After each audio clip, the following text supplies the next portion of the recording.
Hello, क्या हाल है मेरे भाई? आई थिंक आप बहुत अच्छे होंगे। देखिए, पिछले दिन हम लोग एक्सरसाइज 8.1 पढ़ रहे थे। त्रिकोणमिति आप जानते हैं ना, हम लोग मैट्रिक परीक्षा का 2025 के लिए मैथ का बैच चालू किए थे। हम लोग त्रिकोणमिति चैप्टर चालू किए थे। त्रिकोणमिति का बहुत सारा थ्योरी पढ़े थे। हम लोग एक्सरसाइज 8.1 उस दिन पूरा खत्म करने वाले थे, लेकिन दुर्भाग्य से अनफॉर्चुनेटली लाइट कट गया था। दो सवाल बच गया था, सवाल नंबर 10 और सवाल नंबर 11। पूरा त्रिकोणमिति एक्सरसाइज 8.1 का हम लोग बखिया उधरे थे। उसका हम लोग किडनी, पचौनी सब कुछ निकाले थे। दो सवाल बेचारा बच गया था, एगो सवाल 10 और एगो सवाल 11। आज के इस वीडियो में हम लोग सवाल 10 को और सवाल 11 को भी अच्छे से गरम मसाला, मीट मसाला, टमाटर, धनिया का पत्ता और लहसुन और प्याज डाल के भूज के मस्त से इसको भी खाएंगे। तो चलिए, सबसे पहले आप अपना बुक खोलिए। हे भगवान जी, जो बुक ना खोले, हम खोला तो आपका नहीं खोला है। सबसे पहले अपना बुक खोलिए और बुक का पेज नंबर 200 यानी एक्सरसाइज 8.1 निकालिए। और एक्सरसाइज 8.1 कौन बोलिए? एक्सरसाइज 8.1 का दो सवाल बचल था। कौन कौन सवाल? सवाल नंबर 10। देखिए, सवाल नंबर 10 क्या है? सवाल नंबर 10 कर रहा है त्रिभुज। कथी? त्रिभुज PQR में, त्रिभुज PQR में जिसका Q जो है समकोण है।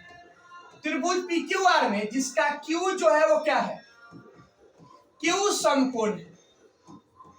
उसके बाद क्या बोल रहा है?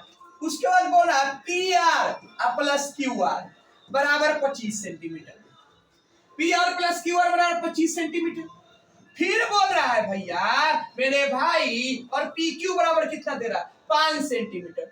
PQ बराबर 5 सेंटीमीटर है तो बोल रहा है रे भाई साइन P का मान निकाल दो। ए भाई cos P का मान निकाल दो। ए भाई एक और का मान निकाल दो ना। किसका? tan P का मान निकालो। tan P का मान ज्ञात करो। किसका? tan cos P, sin P और tan P का मान ज्ञात करो। यही सवाल है आपका। बड़ी आसान सवाल है, लेकिन ये बताइए, ये पूछा हुआ सवाल है, एकदम आसान सवाल है। पहले आप सवाल को समझिए। बोल रहा है कि भैया एगो त्रिभुज है। अब हम आपको पहले ही सॉरी आपको हम पहले ही बता चुके हैं, जब भी त्रिकोणमिति में बात होगा तो त्रिभुज का बात होगा मेरे भाई। किसका बात होगा मेरे भाई? त्रिभुज का बात होगा। और हमें भी बता दिए हैं कि पूरे त्रिकोणमिति में अब इससे भी ज्यादा चिल्ला के बोले, पूरे त्रिकोणमिति में जब भी बात होगा तो मेरे भाई समकोण त्रिभुज का बात होगा। क्या? कौन त्रिभुज का? समकोण त्रिभुज का। पहले ही छोटका कर लेते हैं कि हमको जगह मिल जाए। लीजिए, अब सवाल लिख लिए थे ना, हम इसको छोट कर लेते हैं। अब देखिए, अब आप कॉपी में लिख लिया, पढ़िए। बोला एगो त्रिभुज है PQR, और त्रिभुज होगा तो कौन त्रिभुज? समकोण त्रिभुज। लीजिए ना मेरे भाई, हम एगो त्रिभुज बना लेते हैं। लीजिए, हम एगो त्रिभुज बना लिए, समकोण त्रिभुज। बोला है कि कौन Q जो है समकोण है, यानी हई वाला जो आदमिया है ना वो Q है। Q समकोण, समकोण मतलब 90 डिग्री, तो हई वाला Q है। अब इसको P मान लीजिए, इसको R मान लीजिए। PQ बराबर 5 सेंटीमीटर है, ये PQ है, ये 5 सेंटीमीटर। PR प्लस QR, क्या बोल रहे हैं? PR प्लस QR बराबर 25 सेंटीमीटर। बोल रहा है कि हई वाला, ये PR हो गया, PR हो गया, हई वाला और हई वाला अकेला अकेली नहीं दिया है। बोला है कि हई वाला और हई वाला दोनों को मिलाइएगा ना तो दोनों का वैल्यू कितना आ गया? 25। कितना? 25। हम बोले आपकी और आपकी गर्लफ्रेंड को मिला के 25 है। हम बोले कि आपका, किसका? आपका और आपका गर्लफ्रेंड का मिला के 25 है। अब बताइए आपका कितना? आपका कितना? हो सकता है आपका 13, इसका 12। ऐसे भी हो सकता है आपका 12, इसका 13। हो सकता है इसका 11 इसका 14। हो सकता है इसका 14 और इसका 11। बहुत कुछ हो सकता है। हो सकता है आपका 16 इनका 9। लेकिन दोनों को मिला के कितना होना चाहिए मेरा भाई? 25। तो इसका बॉयफ्रेंड और इसका गर्लफ्रेंड यानी PR प्लस QR इस दोनों को मिला के कितना है 25। तो सबसे पहले हम थोड़ी ना कुछ करेंगे मेरे भाई, हम क्या करेंगे, हम जो दिया है उसको क्या करेंगे मेरे भाई, हम जो दिया है उसको लिख लेंगे। हमको थोड़ी ना कुछ आता है, हम लिखेंगे बड़का अक्षर में गिवन।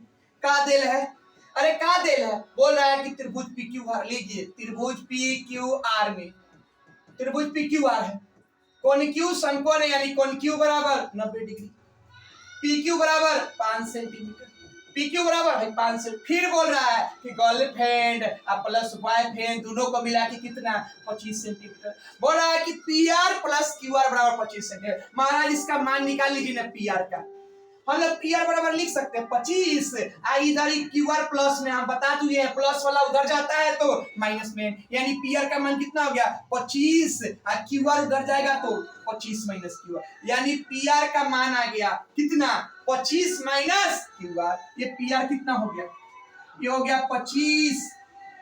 देखिए ये हो गया 25 माइनस QR, यानी 25 में से एक मान घटा दीजिएगा ना तो है PR का मान हो जाएगा 25 में से जितना एक छोरा के है नहीं, छोटी छोरा के QR का उतना उसका निकाल दीजिए, जो बचल का खोचल का होगा ये PR का होगा। और देखिए हमको अब इसका भी मान पता चल गया, इसका भी मान पता चलिए गया, इसका मान निकाल लेते हैं। कैसे बोलेगा मास्टर साहब कैसे, तो 90 डिग्री है तो सामने वाला H हो जाएगा, ये लंब हो जाएगा, ये आधार हो जाएगा। हमको QR का मान निकालना है मेरे भाई। अगर हम आपको ऐसे लिख देता आपको कोई दिक्कत होगा क्या, देखिए तो भाई हम ऐसे लिख देता आपको कोई दिक्कत होगा, देखिए थोड़ा सा ऊपर खसकाते हैं। हम अगर ऐसे लिख दे आपको, हम बोले QR का मान निकालना तो हम लिखे QR बराबर रूट अंडर बड़का में से तब PR का स्क्वायर माइनस PQ का स्क्वायर, बड़का में से छोटका का स्क्वायर यानी कर्ण में से लंब का स्क्वायर। बताइए PR का वैल्यू कितना है, तो PR का वैल्यू है 25 माइनस QR। S का ऊपर स्क्वायर लगा था तो हम भी एक ऊपर स्क्वायर लगा दिए। PQ का मान कितना था, PQ का मान है 5, स्क्वायर लगा था तो स्क्वायर लगा दिए, क्या लगा दिए स्क्वायर लगा दिए। मेरे भाई क्या बचा, हमको क्या मिला, अच्छे से लिखते हैं। हमको मिला, देखिए ना आप लिखिए ना इधर से, हमको मिला QR बराबर, हमको क्या मिला QR बराबर, देखिए QR बराबर क्या मिला, देखिए ना QR बराबर root under 25 minus QR, QR बराबर रूट अंडर 25 माइनस QR का स्क्वायर माइनस 5 का स्क्वायर। आइए सॉल्व करते हैं। तो QR बराबर ऐसे लिख सकते QR का QR। अब देखिए ये 25 को मान लीजिए A और QR को मान लीजिए B, 25 को A आ QR को 25 माइनस QR था कि PR था भाई, 25 माइनस QR, हाँ 25 माइनस QR, तब 25 को मान लीजिए A या QR को मान लीजिए B, तो A माइनस B का होल स्क्वायर पर तोड़ दीजिए। A माइनस B का होल स्क्वायर क्या होता है, A square plus B square minus 2AB। अब देखिए दो को नंबर है दोनों माइनस में उसका स्क्वायर, तो पहिलका का स्क्वायर तो 25 का स्क्वायर, दूसरका का स्क्वायर तो दूसरका स्क्वायर कितना है QR का स्क्वायर, QR का स्क्वायर अब माइनस मेरे भाई माइनस 2AB, रूट पूरा रहेगा माइनस 2, A कितना 25, B कितना QR, अब 5 का स्क्वायर कीजिएगा तो कितना आ जाएगा 25। समझ में आया, आया। अब देखिए QR का QR 25 का स्क्वायर कीजिएगा तो 625 हो जाएगा, QR का स्क्वायर कीजिएगा तो QR स्क्वायर हो जाएगा, 25 दूना 50, QR का QR माइनस 25। अब देखिए ये रूट जो है ना इधर आएगा तो स्क्वायर हो जाएगा, तो हो जाएगा QR का स्क्वायर बराबर 625 में से 25 जाएगा तो 600 बचेगा, प्लस QR का स्क्वायर माइनस 25 QR। अब देखिए QR का स्क्वायर कीजिएगा तो हो जाएगा QR स्क्वायर 600। अब देखिए 600 अब प्लस QR का स्क्वायर माइनस 25 QR। अब देखिए इसको उधर बुला लीजिए, QR इन प्लस में तो उधर जाएगा तो क्या हो जाएगा माइनस में, तो हो जाएगा 600 प्लस QR का स्क्वायर माइनस 50 QR। आइए प्लस में QR है तो उधर जाएगा तो माइनस में QR स्क्वायर हो गया। अब देखिए ये QR प्लस में ये QR माइनस में घट के 0 हो जाएगा, इधर क्या बच गया जीरो बच गया, इधर क्यू आर चल गया तो कथी बच गया, जीरो। बोलिए क्या बच गया, बोलिए बोलिए मेरे भाई, जीरो बच गया। अब देखिए ये 50 को इधर भेज दीजिए तो इधर बचेगा 600, इधर 50 को भेज दीजिए, ये 50 क्यू आर इधर आएगा, -50 क्यू आर था, तो 50 क्यू आर माइनस में तो इधर आएगा तो प्लस में, तो 50 क्यू आर, इधर क्या बचा 600। हमको किसका वैल्यू निकालना है मेरे भाई, क्यू आर का। तो क्यू आर 600, ये 50 से गुना में है तो होने जाएगा तो भागा में, 0 से 0 कट गया, 5 से 60 में भाग दीजिएगा तो 12 12 में कटेगा, यानी क्यू आर का मान कितना आ गया, 12। क्यू आर का मान कितना आ गया, 12। क्यू आर का मान आ गया 12, और बता दे क्यू आर का मान 12 आ गया।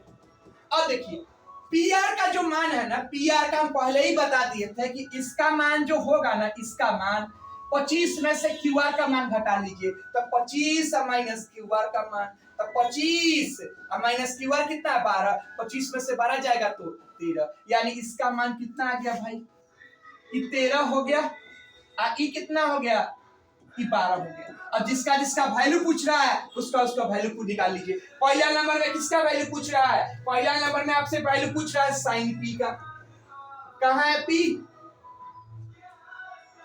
देखिए साइन पी का वैल्यू पूछ रहा है, साइन पी का।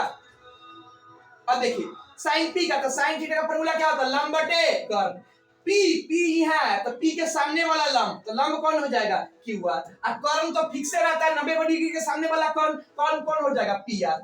क्यू आर का मान कितना है, क्यू आर का मान 12 है तो 12, पी आर का मान कितना है, 13, 13, 12 बटे 13 आंसर हो गया। नेक्स्ट किसका पूछ रहा है, कॉस पी का मान।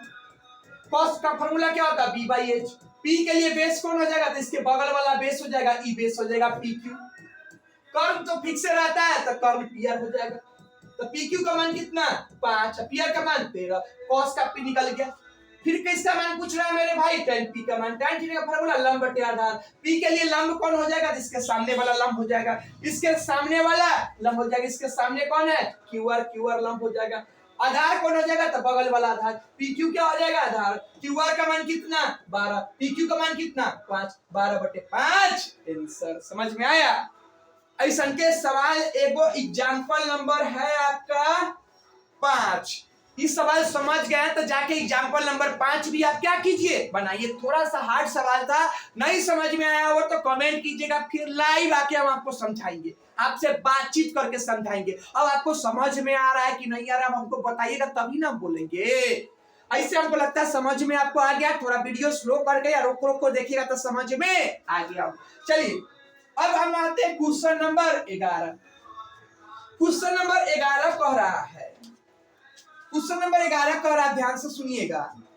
बोला कि बताइए कि निम्नलिखित में से कौन सही है और कौन गलत है। अब पहला नंबर में बोल रहा है कि बताइए tan A का मान सदैव, tan A का मान सदैव 1 से कम होता है, 1 से कम होता है। बताइए tan A का मान सदैव 1 से कम होता है। बोल रहा है कि सही, बोल रहा है कि गलत। तो माफ करना मेरे भाई, अब ये ना निकाले हैं आप। tan A का मान कितना है, 12 बटे 5 है, 12 बटे 5 में भाग दीजिएगा तो 2 पॉइंट कुछ कुछ आ जाएगा। तो tan A का मान क्या 1 से ज्यादा होता है, 1 से कम होता है हमेशा, ऐसा कोई बात नहीं है। tan A का मान 50 भी होगा, कोई दिक्कत नहीं है। tan A का मान 100 भी होगा तो कोई दिक्कत नहीं है। tan A का मान 200 भी होगा तो कोई दिक्कत नहीं है। जरूरी नहीं है कि tan A का मान हमेशा 1 से कम हो, 1 से कम हो सकता है, 1 से ज्यादा हो सकता है, 1 लाख भी हो सकता है, कोई जरूरी नहीं है कि ये सही है। तो ये क्या बोल रहा है, गलत बोल रहा है। ये क्या बोल रहा है, असत्य, गलत है। काहे असत्य है, क्योंकि tan A का मान 1 से ज्यादा भी हो सकता है, 1 से कम 1 लाख भी हो सकता है। तो इस गलत बोल रहा है कि सही, गलत बोल रहा है, असत्य बोल रहा है। इसी नंबर में 11 का ही दूसरा है, 11 का दूसरा सवाल है मेरे भाई। बोला कि कोण A के लिए, बोला कि कोण A के लिए, कोण A के लिए सेक A बराबर 12 बटे 5, सेक A बराबर 12 बटे 5 है, सही है कि गलत। बोला कि कोण A के लिए सेक A का मान 12 बटे 5, 12 बटे 5, 12 बटे 5। अब देखिए सेक A का मान 12 बटे 5 है। अब बोला कि सही है कि गलत। तो सेक A का फॉर्मूला कितना होता है, सेके का फॉर्मूला होता है एच बाई बी, कर्ण बटे आधार। कर्ण कितना 12, आधार कितना 5, सही है। क्या है कि कर्ण एच है, हम जानते हैं कर्ण का मान बड़ा होता है, तो एच का मान बड़ा है और बी का मान क्या है छोटा है, यानी कर्ण बड़ा है और आधार छोटा है। बिल्कुल सही बात बोल रहा है, कोई दिक्कत नहीं है, ऐसा हो सकता है, ये पॉसिबल है, यानी सत्य है, सही है, कोई दिक्कत नहीं है। लेकिन यहीं पे अगर रहता ऐसे सेक ए बराबर 5/12 रहता, और सेके का फॉर्मूला जानते हैं एच बाई बी, और एच 5 और बी 12, लीजिए एच 5 हो गया और बी 12 हो गया, यानी कर्ण छोट आधार 12। ये सही की गलत? महाराज बिल्कुल गलत है, क्योंकि हम जानते हैं कि त्रिकोणमिति में सबसे ज्यादा अगर किसी का वैल्यू होता है तो किसका वैल्यू होता है कर्ण का। कर्ण के बड़ा, कर्ण से बड़ा कोई हो ही नहीं सकता, कर्ण से बड़ा कोई हो नहीं सकता, यानी ये क्या है सही है, लेकिन ऐसे रहता तो गलत है। क्वेश्चन नंबर इसी का 3, क्वेश्चन नंबर इसी का क्या है 3 है। क्वेश्चन नंबर 3 है कि cos A कोण A के कोसेकेंड के लिए प्रयुक्त एक संक्षिप्त रूप है, के लिए प्रयुक्त एक संक्षिप्त रूप है, संक्षिप्त रूप है। देखिए अब क्या पूछ रहा है, बोल रहा है कि जो है ना cos A पूछ रहा है कि cos A जो है क्या कोसेकेंड जो है, कोसेकेंड इसका शॉर्ट फॉर्म cos होता है। बोल रहा है कि क्या कोसेकेंड का शॉर्ट फॉर्म cos होता है, तो आपको बता दे मेरे भाई SIN साइन, साइन का शॉर्ट फॉर्म SIN होता है। कोसेकेंड COSEANT, कोसेकेंड का शॉर्ट फॉर्म कोसेक होता है। कोसाइन का शॉर्ट फॉर्म कॉस होता है। सेकेंड का शॉर्ट फॉर्म सेक होता है। मेरे भाई टेंजेंट का शॉर्ट फॉर्म टेंजेंट, ध्यान दीजिएगा, टेंजेंट का शॉर्ट फॉर्म टेन होता है, और मेरे भाई कोटेंजेंट का शॉर्ट फॉर्म कॉट होता है। हमसे क्या पूछ रहा है, बोला कि क्या कोसेकेंड जो है कोसेकेंड का शॉर्ट फॉर्म कॉस होता है? नहीं, कोसेकेंड का शॉर्ट फॉर्म तो कोसेक होता है। ये जो है ना कॉस किसका फुल फॉर्म होता है? कोसाइन का। ये सही बोला कि गलत? गलत बोल रहा है। कोसेकेंड जो है कॉस ए का फुल फॉर्म नहीं है, कॉस ए का फुल फॉर्म कोसेकेंड नहीं है। कॉस का फुल फॉर्म क्या होता है? कोसाइन। कॉस साइन का फुल फॉर्म SINE, कोसेक का फुल फॉर्म कोसेकेंड, कॉस का फुल फॉर्म कोसाइन, सेक का फुल फॉर्म सेकेंड, टेंजेंट का फुल फॉर्म टैन का फुल फॉर्म टेंजेंट, कॉट का फुल फॉर्म कोटेंजेंट। यानी cos A का फुल फॉर्म कोसाइन होगा मेरे भाई कोसेकेंड नहीं। समझ में आया? इसी का हम लोग 4 नंबर पे आते हैं। इसी का 4 नंबर बोल रहा है कि क्या cot A जो लिखा है इसका मतलब होता है cot A, और इसका मतलब होता है cot और A का गुणनफल, कॉट ए का बोला कि भैया ये जो कॉट लिखा है ए लिखा है इसका मतलब होता है कॉट गुने ए। नहीं महाराज, ये तो बिल्कुल ही गलत बोल रहा है। काहे कि ए जो है ना इसके साथ गुना के लिए नहीं आया है, ये एंगल को दिखाने आया है कि भैया